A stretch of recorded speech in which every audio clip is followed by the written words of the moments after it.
Orar.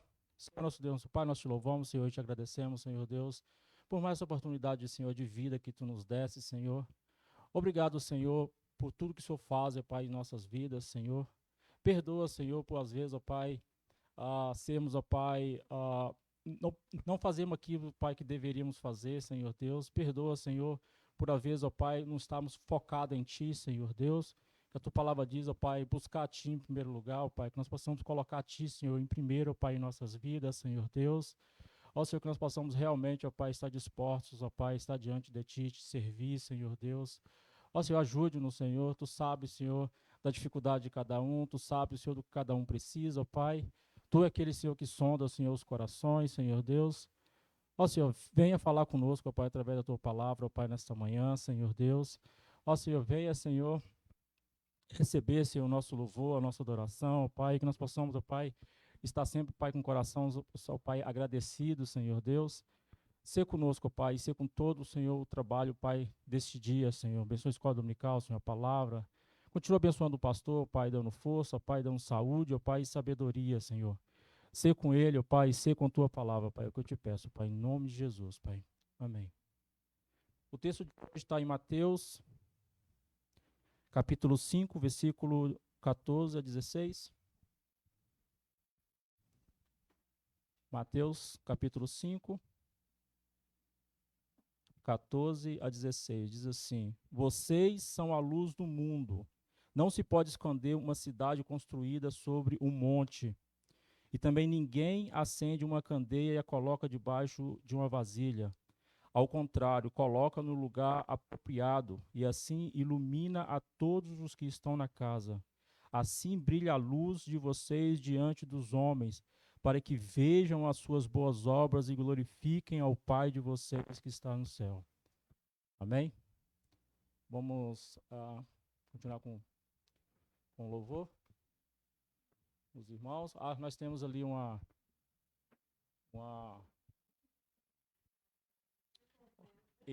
eu não ia falar. Seja bem-vinda, Sandra, para não falar qualquer outra coisa. Amém. Todo mundo está contente que a irmã Sandra está de volta para fazer louvor. Estamos mesmo, irmã.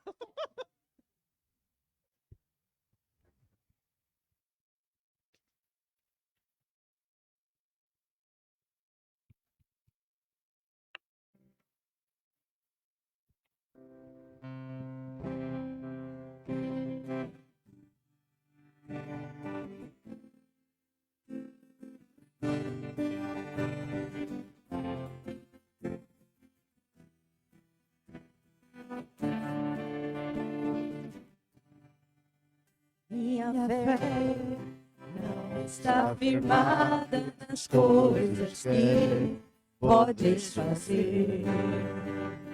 Eu aprendi a te adorar pelo que é. Dele vem o sim, o amém. Somente dele, mais ninguém. A Deus seja o louvor. Se Deus fizer, Ele é Deus. Se não fizer, Ele é Deus. Se a porta abrir, Ele é Deus. Mas se fechar, continua sendo Deus. Aguenta vier, Ele é Deus. Se curar eu for, Ele é Deus. Se tudo der certo, Ele é Deus. Mas se não der, continua sendo Deus. Minha fé não está firmada nas coisas que podes fazer. Eu aprendi a te adorar pelo que é. Dele vem o sim, o amém. somente dele, mais ninguém. A Deus seja o louvor. Se Deus fizer, Ele é Deus. Se não fizer, Ele é Deus. Se a porta abrir, Ele é Deus. Mas se fechar, continua sendo Deus. A doença vier, Ele é Deus. Se curar eu for, Ele é Deus. Se tudo der certo, Ele é Deus. Mas se não der, continua sendo Deus. Eu não adoro pelo que Ele faz, eu adoro pelo que Ele é. Haja o que houver, sempre será Deus. Eu não adoro pelo que Ele faz, eu adoro pelo que Ele é. Haja o que houver, sempre será Deus. Se Deus fizer, Ele é Deus. Se não fizer, Ele é Deus. Se a porta abrir, Ele é Deus. Mas se fechar, continua sendo Deus. Doença vier, Ele é Deus. Se curar teu povo, Ele é Deus. Se tudo der certo, Ele é Deus. Mas se não der, continua sendo Deus. Deus é Deus. Deus é Deus. Deus é Deus. Deus é Deus. Glória ao teu nome, Senhor. Te louvamos e bendizemos, Senhor. Queremos conhecer a tua autoridade sobre as nossas vidas, Senhor. Saber que tu estás no controle, Senhor. Que tu tens um plano bom para nós, maior do que aquilo que podemos ver ou imaginar, Senhor.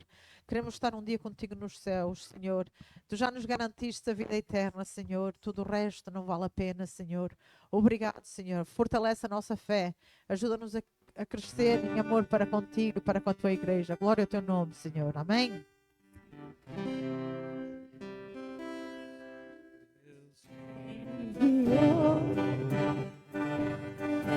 Seu filho amado pra me salvar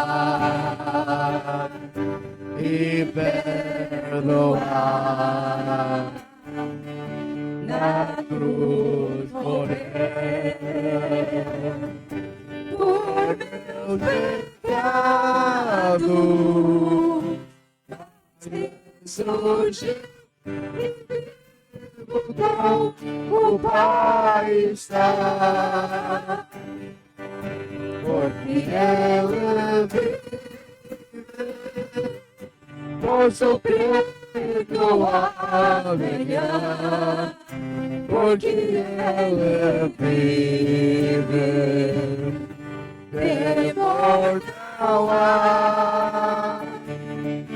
Mas eu pensei, eu sei, a minha vida está nas mãos do meu Jesus e vivo está. E quando enfim chega a hora em que a morte enfrentarei,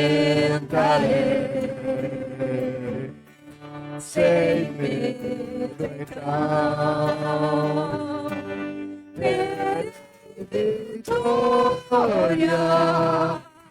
Irei à glória, ao meu Jesus, que vivo está.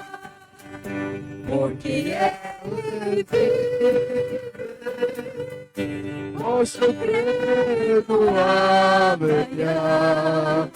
Porque Ele vive, temor não há.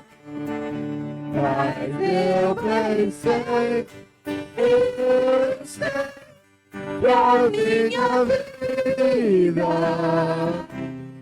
está nas mãos do meu Jesus, que vivo está. Enviou seu filho amado salvar e perdoar. Na cruz morrer por meu pecado, mas Jesus encontrou o Pai está. Porque Ele está vivo, a nossa fé não é vã. Porque Ele vive, posso perdoar. Glória ao teu nome, Senhor. Porque Ele vive, a nossa fé não é vã. Glória ao teu nome, Jesus. Temor não há, mas eu pensei, eu sei que a minha vida está nas mãos do meu Jesus, que vivo está. E quando enfim chegar a hora em que a morte enfrentarei, sem medo entrar, terei vitória. Glória. Terei a glória ao meu Jesus, que vivo está. Porque Ele vive, posso crer no amanhã. Porque Ele vive, temor não há. Mas eu bem sei que a minha vida está nas mãos do meu Jesus, que vivo está. Amém. Glória ao teu nome, Senhor.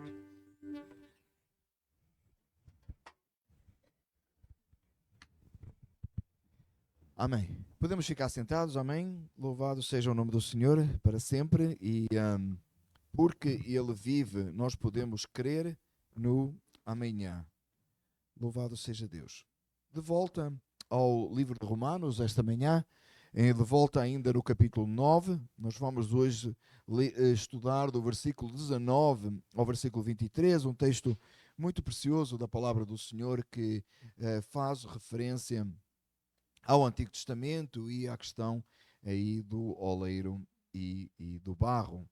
Ainda antes de lermos o texto, enquanto os irmãos abrem Romanos 9, 19 a 23, eu queria só chamar a nossa atenção como introdução aquele momento que por certo já irritou você, que é aquele momento que você está a tratar de um assunto qualquer e alguém vem dar uma opinião sem conhecimento de causa. Já aconteceu com alguém? Não. Você está a tratar de um assunto e alguém vem e mete o nariz, não é? Em Portugal, de português de Portugal, a gente diz meteu o nariz. Vocês no Brasil falam a mesma coisa? A pessoa meteu o nariz, não é? Mas normalmente quando vem de alguém que não tem nada a ver com o assunto, nem tem experiência no assunto. uma das coisas que eu e minha esposa já nos aconteceu várias vezes é pessoas sem filhos quererem nos explicar como educar os nossos. Eu fico a pensar assim, deve ter muita experiência, né? De onde é que a pessoa tirou a ideia? E eu lembro uma altura, aconteceu um episódio muito interessante, uma pessoa cheia de ideias, e eu olhei para a minha esposa, ela olhou para mim, eu tive mesmo para dizer, mas de onde vem a sua ideia, né? E alguns dizem que é como Paulo, né? Paulo ensinava sobre casamento e Paulo era solteiro. É tão absurdo isso, irmãos, porque Paulo estava escrevendo inspirado pelo Espírito Santo e a gente nem sabe se Paulo foi sempre solteiro. A gente não sabe isso, né?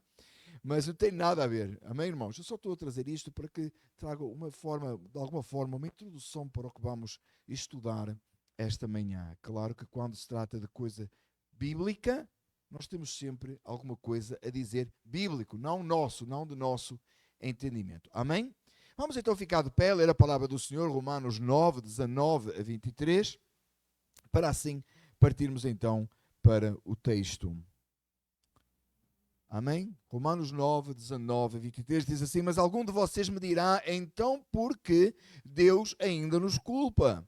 Pois quem resiste à sua vontade? Mas quem é você, ó homem, para questionar a Deus? Acaso aquilo que é formado pode dizer ao que o formou, porque me fizeste assim? O oleiro não tem o direito de fazer do mesmo barro um vaso para fins nobres e outros para uso desonroso? E se Deus, querendo mostrar a sua ira e tornar conhecido o seu poder, suportou com grande paciência os vasos de sua ira preparados para a destruição? Que dizer se ele fez isto para tornar conhecidas as riquezas de sua glória aos vasos de sua misericórdia, que preparou de antemão para glória? Oremos, Pai amado, que nesta manhã a Tua presença seja sobre as nossas vidas e a Tua palavra seja explanada, conforme está escrito. Ela possa trazer edificação às nossas vidas e sejamos aperfeiçoados conforme a vontade do Senhor. Em nome de Jesus. Amém. Podemos ficar sentados, amém, irmãos? Depois de nós termos lido o texto... Tem um som estranho no microfone? Não. Ou sou eu? Não, tá bom? Então sou eu. Tá bom. Depois de nós termos aprendido sobre Jacó e Esaú a semana passada, e nós temos percebido que ainda antes que eles tivessem feito bem ou mal, Deus amou a um e aborreceu o outro. E esse texto que fica difícil, por certo, durante a semana, talvez ficou na sua mente um pouco esse assunto, como é que isso funciona, como é que essas coisas acontecem. E quando nós estávamos a ler o texto, tinha aquele versículo que chamou a nossa atenção, que dizia, é Deus porventura injusto? E a resposta de Paulo é não, porque faz aquilo que lhe apraz com aquilo que ele quer, conforme a sua soberana vontade. Além disso, nós percebemos que todos merecíamos condenação. Todos estamos debaixo da ira de Deus. Amém? Depois de aprendermos sobre isso, com o exemplo de Jacó, a pergunta de Paulo no versículo 19 é assim, então por que é que Deus ainda nos culpa? Pois quem resiste à sua vontade? É daqui, irmãos, que nós tiramos, por exemplo, o entendimento, ou daqui não, de outros textos bíblicos, mas aqui, por exemplo, da graça irresistível. Amém? Deus salva, Deus atribui graça, Deus ordena e determina todas as coisas.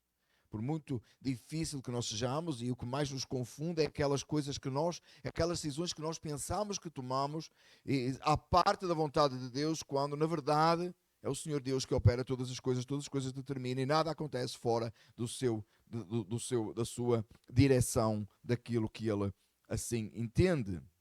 A pergunta que se põe é porque é que Deus ainda nos culpa? Afinal, ninguém pode resistir à sua vontade. Como é que nós somos culpados diante de Deus? Como é que nós podemos chegar diante de Deus e dizer qual é a nossa culpa? Por outras palavras, aquilo que a semana passada nós terminamos o culto dizendo, a mensagem dizendo, eu penso que os irmãos lembram, que nós dissemos o seguinte, porquê eu? Porquê é que Deus me salvou? E a resposta é, eu não sei. Podemos explicar a eleição divina para a salvação? A resposta é não. Eu não sei como.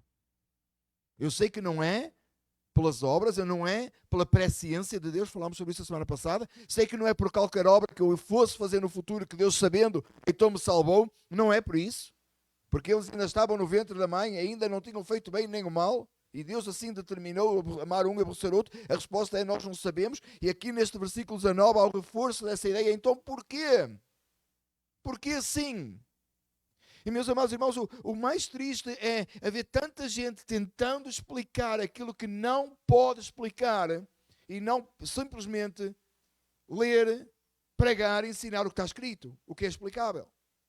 O próprio apóstolo Paulo neste texto diz e mostra que ele próprio não tem uma resposta para aquilo que hoje nós tentamos definir o pensamento de Deus. Irmãos, ninguém consegue perceber o pensamento de Deus. E isso terminamos a semana passada dizendo que isso deve nos colocar na posição que nós somos, o nada que nós somos, diante da dimensão do que Deus é. E nós não iremos entender, embora temos a mente de Cristo, pensamos em santidade, pensamos em caminhar nos caminhos do Senhor, mas não conseguimos entender nem definir os propósitos e os desígnios de Deus. Então Paulo, neste texto, para tornar mais claro ainda, ele pega no exemplo lá do Antigo Testamento, que aparece outras vezes nas Escrituras, sobre o oleiro e o barro.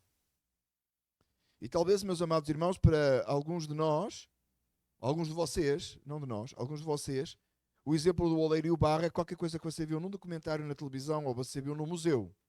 Mas para outros de nós, como eu, você já viu fazer isso. Eu na escola tive aulas de olaria. Não sei se quantos tiveram aulas de olaria aqui, ou trabalharam alguma vez em barro. Era costume, porque na cidade onde eu cresci, onde eu vivi, a irmã Fátima, se está a ver isto, ela lembra de certeza disto, ela sabe de certeza isto, que ela é da mesma cidade que eu. O comércio do barro era muito forte, e ainda hoje é. Hoje como é que se diz? Não é museu, e é isso, hoje não é para uso, right? As pessoas compram para decoração, as pessoas compram mas é muito forte a olaria na cidade e nos arredores do sítio onde eu cresci.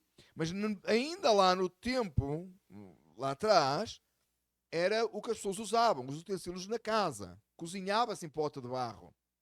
Right? Ainda hoje sim, mas naquela época era o que se fazia. Então a gente tinha na escola, no meu middle school, nós tínhamos aulas de olaria. A gente realmente tinha lá uma daquelas rodas, tá? E o professor trazia barro e ensinava a gente a fazer. Right? E mexia lá no barro, ou pelo menos vinha alguém uma vez por ano ensinar-nos a trabalhar no barro, ou mexer no barro pelo menos, porque era tão importante dentro da nossa cultura. Então você percebe que o barro, não é, extraído lá, tratado, você junta a água, faz aquela papa, né? Parece quase quando os meninos brincam com Play-Doh, não é? Mas o Play-Doh depois lava, aquilo fica uma sujeira, né? E faz aquele vaso que depois é cozido, etc. Aquilo tudo, né? E faz aquele vaso.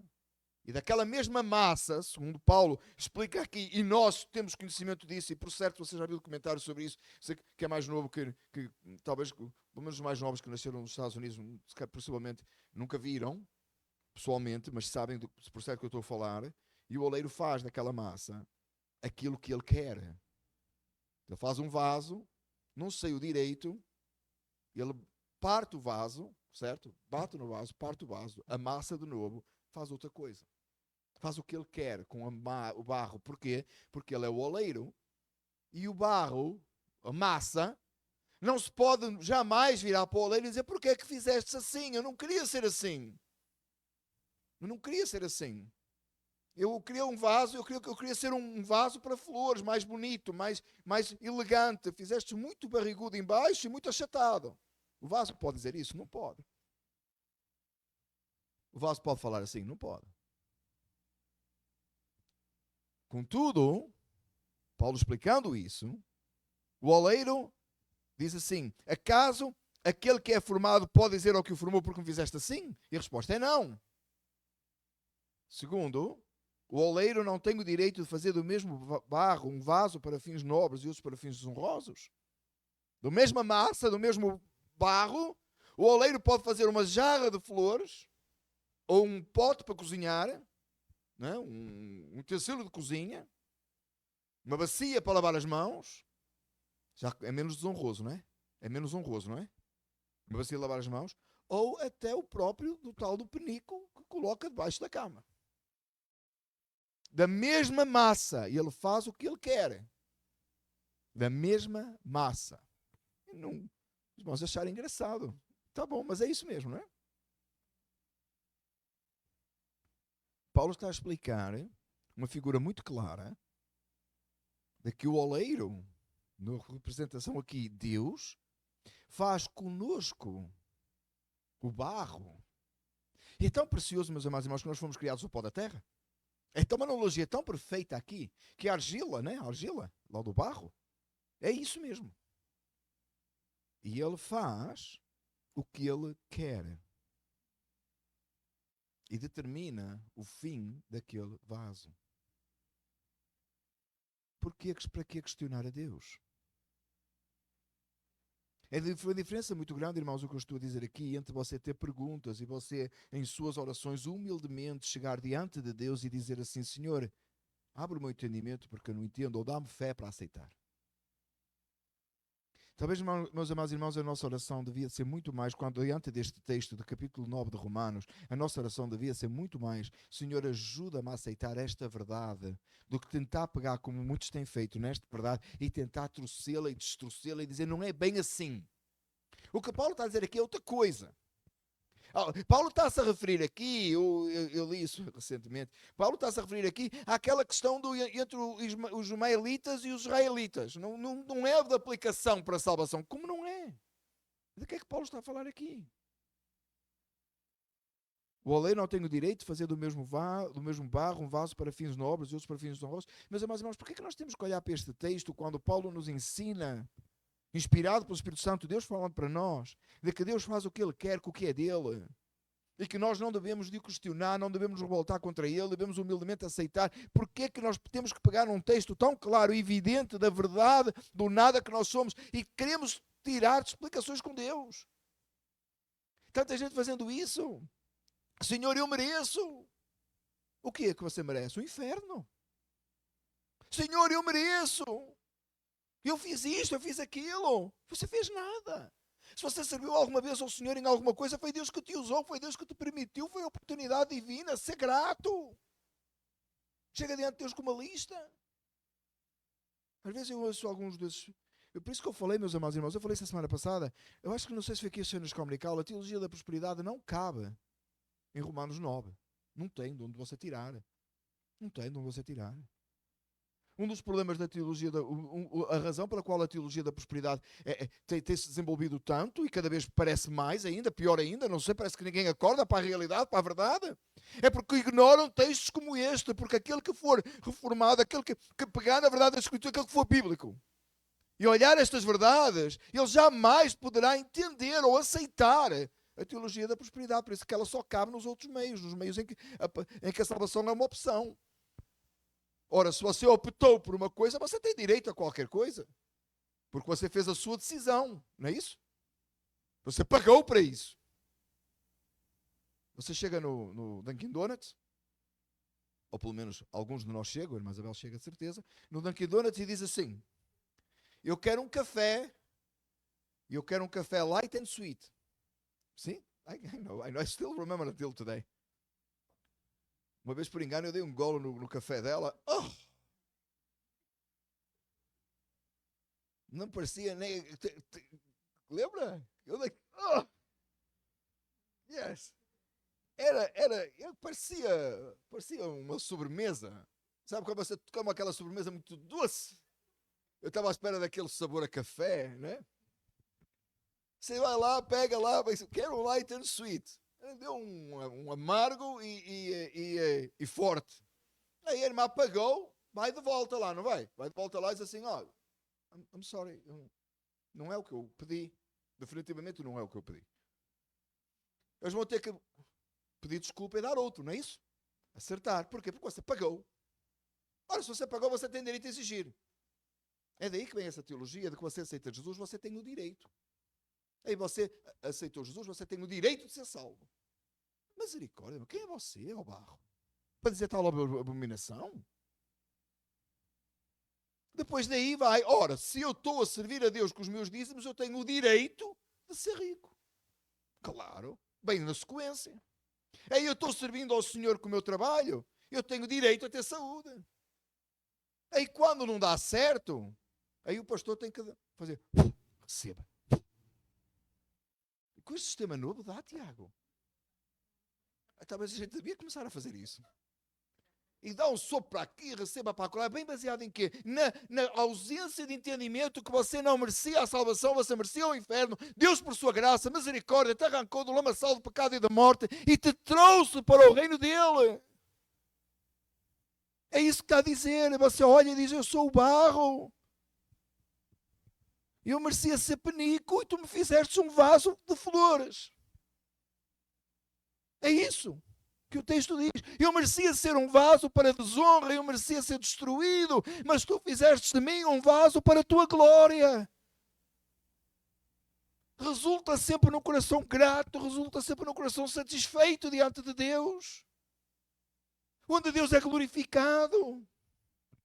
Olha o texto. Paulo continua a perguntar, só perguntas, tem pergunta no versículo 19, no versículo 20, no versículo 21, mantenha a sua Bíblia aberta, por favor, no versículo 22, menos no 23. No 22, olha o que é que diz. E se Deus, e se Deus quis, querendo mostrar a sua ira, e tornar conhecido o seu poder, suportou com grande paciência os vasos de sua ira, preparados para a destruição. E se Deus quis fazer assim? Lembra o que é que falou o texto passado? Lembra a semana passada? Do faraó. E se Deus quis exaltar faraó e pôr faraó lá no poder para depois o destruir? É com Deus. Deus faz o que Ele quer. Os vasos são dele. Tanto os de ira, como aqueles que são chamados segundo o seu propósito. Lembra a semana passada? Segundo o propósito divino. Eu estou a fazer muita referência à semana passada porque o texto é a continuação, não é? Tá? Agora no versículo 23 ele não faz pergunta. No versículo 23 ele diz assim. Quer dizer, se ele fez isto para tornar conhecidas as riquezas de sua glória aos vasos da sua misericórdia, que preparou de antemão para glória. Nota aqui porque é que eu digo tantas vezes que não é por causa da presciência de Deus, não é porque Deus sabia que você ia estar aqui esta manhã que Ele te salvou. Não é porque Ele sabia que você ia ser fiel a Ele que Ele te salvou. Não é porque Ele sabia que você ia tomar uma decisão para Ele que você não podia, estava morto em delitos e pecados, que Ele te salvou. Não foi por isso. Ele preparou de antemão. Ele preparou anteriormente, muito antes, que você fizesse o bem ou o mal. Ele já tinha escolhido para a salvação. Estou a falar para os salvos, claro. Eu tenho que fazer referência porque tem gente assistindo online. Estou a falar para os salvos. Ou para aqueles que irão ser salvos ainda. Ele preparou de antemão, lá atrás. Muito antes. Lembra como o cordeiro foi imolado antes da fundação do mundo? Assim você foi escolhido antes da fundação do mundo. Porque ele, no seu interno propósito, lá de antemão, já tinha chamado.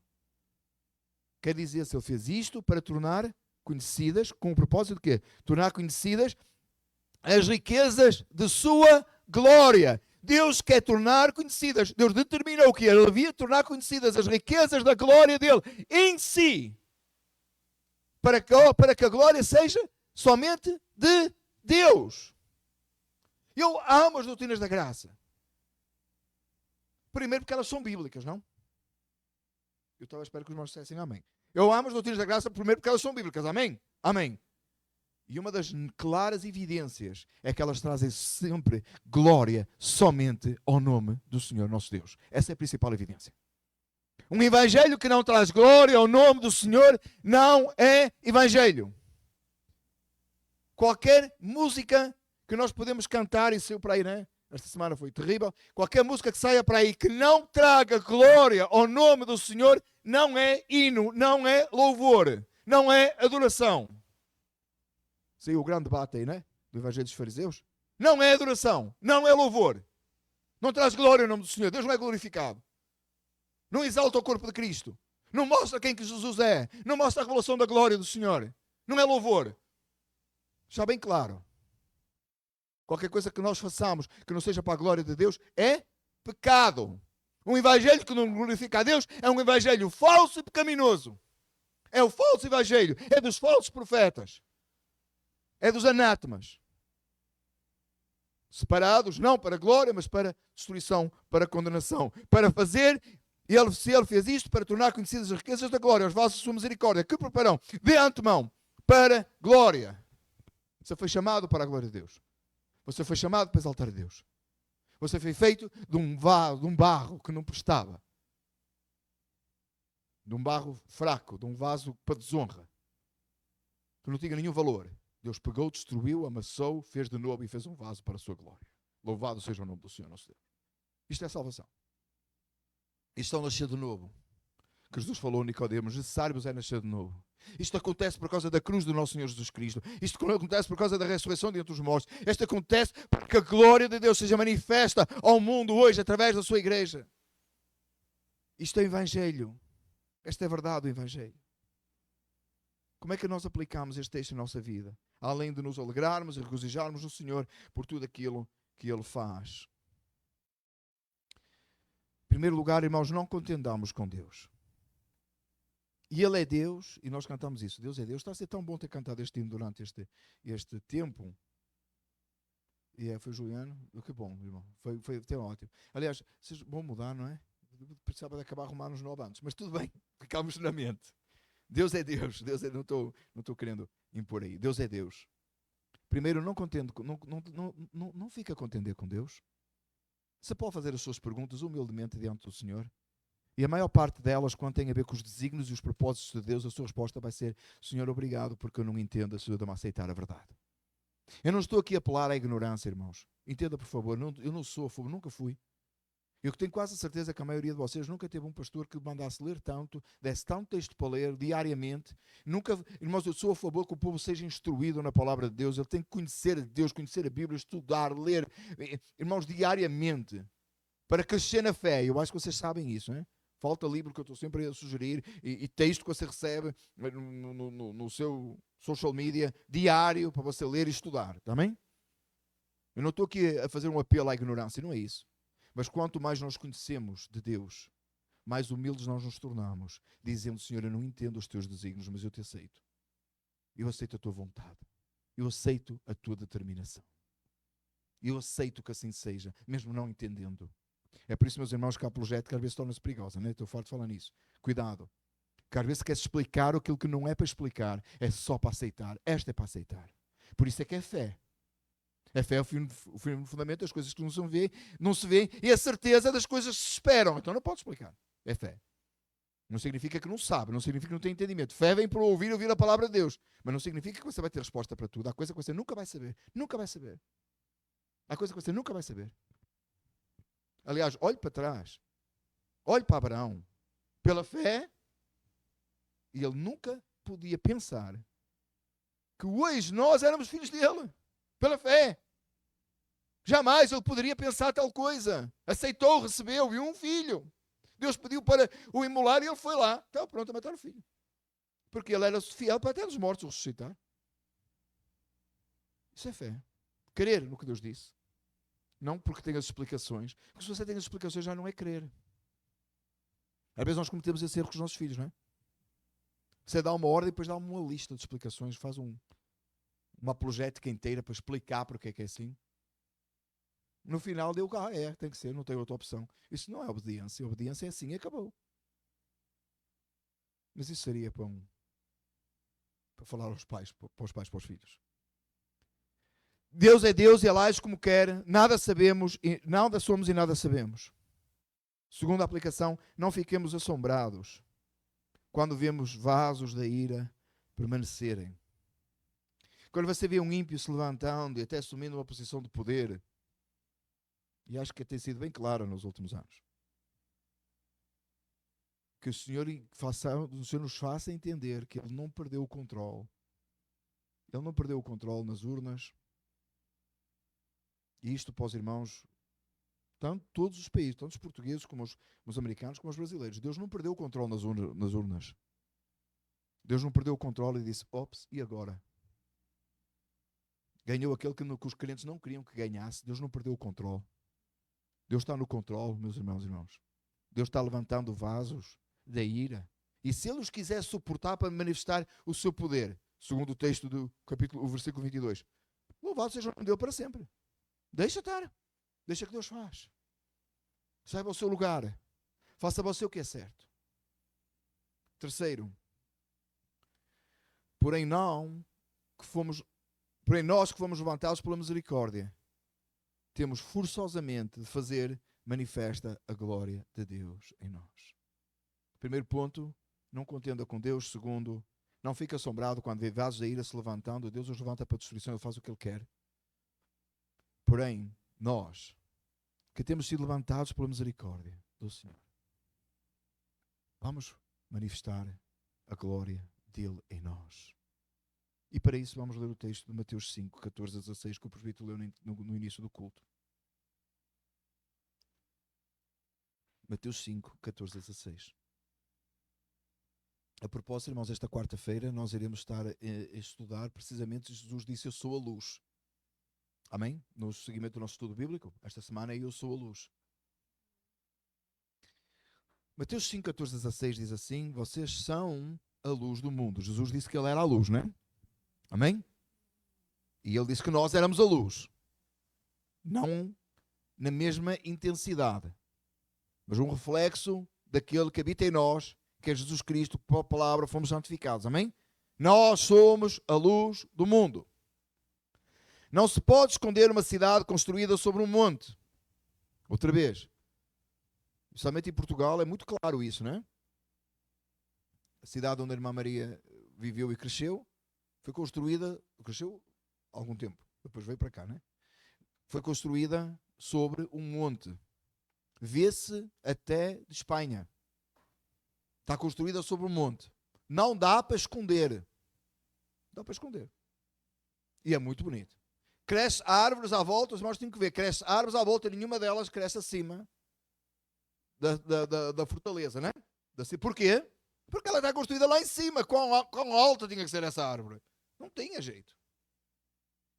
Em Portugal tem outro local assim, muito famoso também, que é o Castelo de São Jorge, né? Que se vê de lá de cima, vê-se a Lisboa inteira. Não dá para esconder. Fizeram aqueles prédios altos todos em Lisboa, não dá para esconder o Castelo de São Jorge, lá construído lá em cima do muro. Lá em cima do muro. Em cima lá do monte. Não dá. Por certo que no Brasil deve ter lugares assim, eu não sei. Deve ter, tem cidades assim. Que por exemplo, principalmente os portugueses construir, talvez, não sei. Mas deve ter. Aqui nos Estados Unidos as coisas são ligeiramente diferentes, mas ainda assim você chega a lugares, você vê fortes construídos, né? E locais históricos construídos no topo, que não dá para esconder. Dá para esconder? Não dá para esconder. Vamos chegar lá. Versículo 15. E também ninguém acende uma candeia e coloca debaixo de uma vasilha.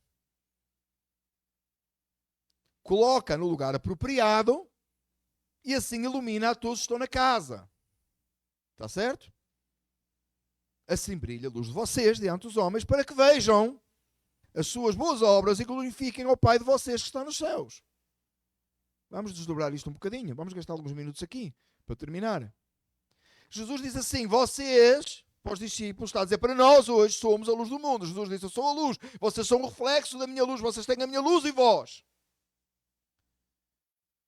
E depois ele faz aqui como um parênteses e diz assim: não se pode esconder uma cidade sobre o monte. Estão a ver o monte, estão a ver a cidade lá em cima? Dá para esconder? Não dá. Assim não dá para esconder aquele que tem Jesus do facto de que ele tem Jesus. Porque ele agora é luz. Não dá para esconder. Eu vou contar a história, né, do tal do militar, né? Voltou à igreja 6 meses depois, vocês já conhecem, né? Teve 6 meses no serviço militar. O pastor deu a oportunidade. É por isso que é preciso ter cuidado, né? O pastor deu a oportunidade, né?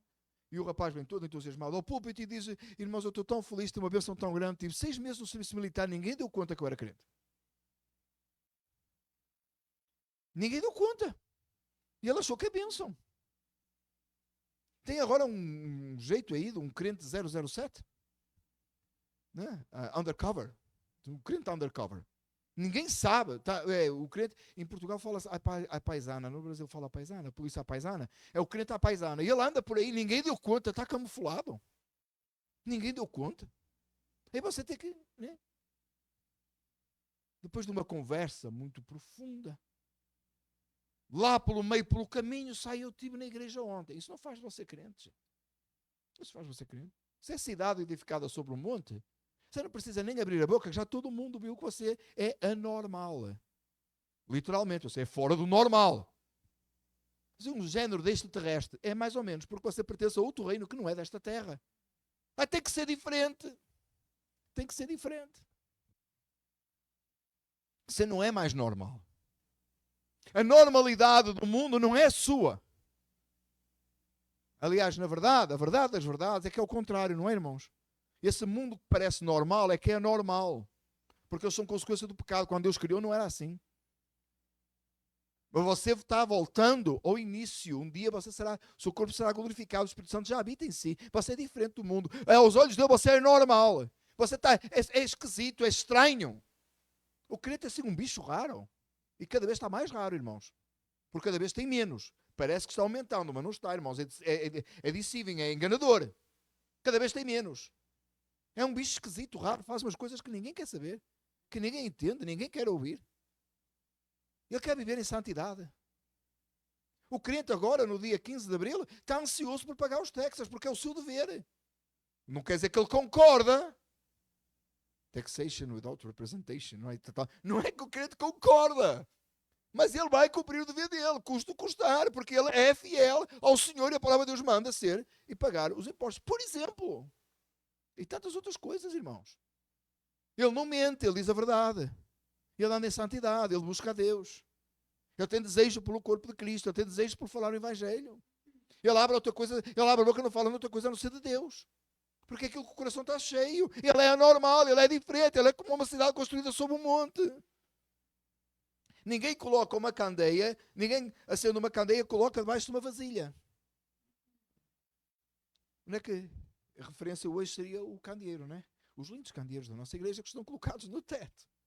Para quê? Para dar luz a todos os que estão na casa. Imagina colocar o candeeiro e pôr uma vasilha em cima.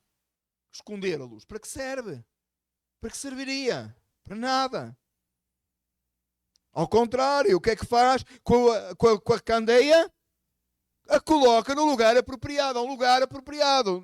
Na época, um lugar alto, onde chegava e punha a candeia para que iluminasse os que estão na casa. Vai escondê-la debaixo. Ora, se você é a luz do mundo, você precisa de iluminar os de fora. E, meus amados irmãos, nós vivemos o melhor tempo da história da humanidade para brilhar. Porque quanto mais densas são as trevas, melhor se vê a luz, é ou não é? Esta semana eu tive nós tivemos uma situação e tivemos tivemos um loaner, um carro, porque o nosso carro teve que ficar no serviço e deram-nos um loaner, não é? Um empréstimo, um carro de empréstimo, não é? E durante o dia eu não reparei. À noite, cheguei ao carro, abri a porta e a marca do carro apareceu assim escrita no driveway com uma luz. Nem sabia se podia passar, se não podia, ficou, não é? Coisa silva. Só deu para ver à noite. De dia eu abri a porta do carro e não vi. Porquê? Porque tinha luz. Não deu para ver. Assim que escureceu, eu cheguei no driveway, abro a porta do carro e apareceu lá escrita a marca do carro no chão. Sabem como é aquele reflexo que aparece? E até o Tiago disse, oh, that's so cool. E eu pensei para mim, what is that for? I'm going to step on it, close the door and nobody see it again. Mas ok, tudo bem. Mas so cool. Mas porquê que se viu à noite? Porque estava escuro. Meus amados irmãos, o mundo está em trevas, cada vez está mais em trevas, mais a luz se vê. Para de desculpas. Vive o Evangelho, vive para a glória de Deus. O mundo vai perceber, porque o mundo está no maligno. O mundo está em trevas densas e tão darkas que as leis tão escuras, tão densas e tão escuras que até as decisões governamentais e políticas e leis são colocadas em oposição à verdade que você proclama. Não precisa de muito. Seja só um verdadeiro cristão. Fala a verdade de Deus. Você vai brilhar. As trevas vão querer atacar, mas é impossível, porque você é a cidade edificada sobre um monte, porque você é a luz. O mundo vai ver. Ilumina a todos os que estão na casa, onde você estiver, no seu local de trabalho, na sua casa, na igreja, onde você estiver, você é a luz. Você chega num determinado lugar e alguns já não suporta a sua luz. Você vai chegar em outros lugares onde tem mais luz, como aqui. Os salvos se reúnem e se alegram com a luz. Mas vai haver lugares que vão querer apagar a luz, está muito forte. Faz dor de cabeça. Eu tenho migraine, que é alguma coisa que Deus pôs lá no lugar certo, um relógio, porque Deus me está a usar, aquela dor de cabeça crónica, assim que se diz em português, não é? E a luz atrapalha. Não a luz do Evangelho, irmãos. A luz na casa, quando é muito forte, às vezes atrapalha. Tem momentos que atrapalha. É o pensamento que eu tenho quando me olho para este texto. Enxaqueca crónica, é isso, enxaqueca crónica. E você, o que eu entendo quando eu leio este texto. Você chega num determinado lugar e porque você é luz tão forte e poderosa que aquele que está nas trevas, ele vai ter enxaqueca crónica espiritual. Ele vai olhar e vai dizer, não suporto. Mas vai haver outros que vão olhar e vão dizer, eu quero isso. O Espírito Santo vai usar para que outros cheguem e digam, eu quero isso. Eu quero ser anormal como ele. Eu quero ser fora do habitual, porque há alguma coisa poderosa e maravilhosa que o Espírito Santo faz naquele. Isso é Evangelho, irmãos. Fazer a diferença onde nós estamos. Para que diante dos homens... O versículo 16, para assim brilha a luz de vocês diante dos homens, para que os homens vejam, eles possam ver as vossas boas obras para a salvação, não, decorrentes da salvação. E aconteça o quê? E glorifiquem ao Pai de vocês, que está nos céus. Você percebe que todo este texto, pegamos no texto de Romanos, pegamos este texto, e sempre a salvação resulta para a glória de Deus. Percebe porque é que a verdade do Evangelho é esta? Percebe porque é que a eleição é bíblica? E nós percebemos a verdade do Evangelho nela, é porque só traz glória só para Deus. Deus é glorificado. O mundo olha, uns rejeitam, Deus levantando para a destruição. Levamos isso com pesar, tristeza, deveria ser nós, mas por alguma razão que nós não entendemos, Deus nos salvou para que manifestemos a sua glória nas ações que o Espírito Santo produz em nós e através de nós. Meus amados irmãos, nós temos a oportunidade. Isto é que, irmãos, a salvação é um package tão profundo e tão completo, e às vezes a gente só passa assim por cima umas coisas. Deus te deu a oportunidade de você manifestar a glória dele, onde você estiver. Deus te dá a oportunidade de você viver para ele, de ser luz. Este mundo carece de crentes verdadeiros, de cristãos comprometidos com a verdade do Evangelho, que manifestem a luz de Cristo aos ímpios. Deus nos está dando esta oportunidade a nós hoje. Ele deu a Paulo lá, Ele deu a Pedro, e agora está dando a nós aqui, nesta manhã. Ele nos chamou para que manifestemos a sua glória em nossas ações. Mas nos acobardamos com isto e com aquilo, irmão, pare. O Espírito Santo habita em si. Ele te capacita. Ele te vai usar para você falar a verdade de Deus. Onde você estiver, na escola, no trabalho, com os seus vizinhos, Deus vai manifestar a sua glória e te usar. Para de arranjar desculpa. Não perca essa oportunidade. Quantos mais anos nos restam sobre esta terra? Você sabe? Você não sabe, eu não sei. Então use cada minuto que você tem para ser a cidade edificada sobre o monte. Use cada minuto que você tem para você ser a luz do mundo. Use cada minuto que você tem para manifestar a glória de Deus e a sua misericórdia. Use cada minuto que você tem e não perca tempo para que Deus seja exaltado verdadeiramente em nós. Que beleza, meus amados irmãos, de texto que desperta o salvo para manifestar a glória de Deus e viver para Deus. Que texto maravilhoso que nos faz perceber que Deus nos quer usar. Que o Senhor seja conosco e nos capacite a cada dia. Amém? Oremos ao Senhor. Amado Deus e Salvador nosso, toda a honra e toda a glória nós damos ao Senhor. Nesta manhã nos alegramos e regozijamos pela Tua palavra, que tem falado às nossas vidas, e te pedimos, Pai, nesta manhã, que Tu nos uses e nos capacites para fazermos o Teu querer e para vivermos para a glória do Senhor. Pai, que neste texto sejamos despertos para Te servir, ó Deus. Capacita-nos, ó Pai, Faz-nos, Senhor, como luz em meio às trevas, que sejamos como a cidade edificada sobre o monte. Toda a glória e toda a honra nós damos a Ti, em nome de Jesus. Amém. Ao único Deus sábio seja dada glória por Jesus Cristo para todo sempre. Amém. Os irmãos podem sentar.